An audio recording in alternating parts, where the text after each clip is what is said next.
Nous avons eu cet après-midi la chance d'assister à un moment important de présentation d'une œuvre de grande qualité intellectuelle et scientifique et dont l'utilité et la portée justifient notre présence massive dans cette salle. En répondant à notre invitation, vous manifestez votre grand intérêt pour la 3e édition du Manuel du travailleur et la 2e édition du Manuel de la sécurité sociale,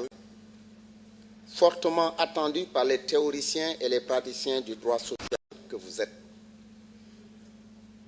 Je voudrais vous remercier pour votre présence parmi nous,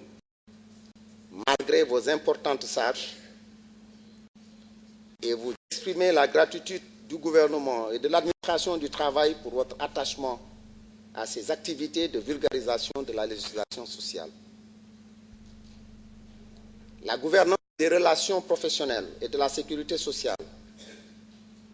dans le contexte d'un marché du travail en mutation et d'une économie mondiale globalisée, est condamnée à reposer sur un socle documentaire sans cesse mis à jour et accessible aux usagers et aux professionnels. La Fondation Frédéric Ebert a pris la pleine mesure de cet enjeu en prenant l'initiative d'élaborer et de publier les manuels du travailleur et de la sécurité sociale. Monsieur le représentant résident de la Fondation, veuillez recevoir les sincères félicitations du gouvernement ainsi que mes remerciements personnels pour votre précieuse contribution à la promotion de la bonne gouvernance et au renforcement de l'état de droit dans notre pays. Le ministère du Travail, centre d'impulsion de la réflexion stratégique pour la promotion du travail décent, saura assurément tirer profit de ces ouvrages qui regroupent l'ensemble des textes législatifs, réglementaires et conventionnels relatifs aux relations professionnelles et à la sécurité sociale. Je voudrais aussi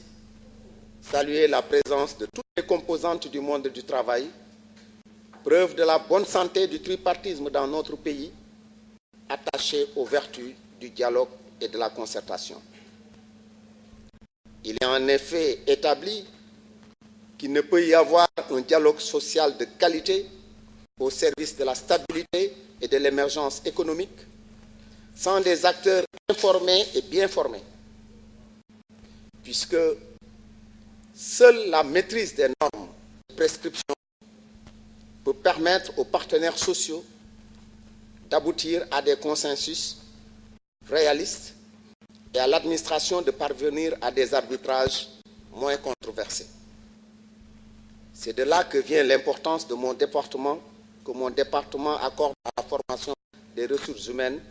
et au renforcement des compétences des partenaires sociaux. Et d'ailleurs, à ce propos, les activités des organisations d'employeurs et de travailleurs que je suis avec intérêt sont de plus en plus axées sur des domaines aussi importants que le dialogue social, l'extension de la protection sociale, la santé et sécurité au travail, le travail des enfants, entre autres. Ce qui constitue une preuve de la vitalité de l'activité intellectuelle au sein du monde du travail, jadis marquée par des crises répétitives impactant sur la compétitivité et les performances de l'entreprise. J'invite donc les universitaires, les avocats, les inspecteurs, les contrôleurs du travail, les magistrats, les experts des organisations syndicales à approfondir la recherche et à participer à la vulgarisation de ces outils dont la finalité n'est rien d'autre qu'une gestion harmonieuse et performante du secteur du travail.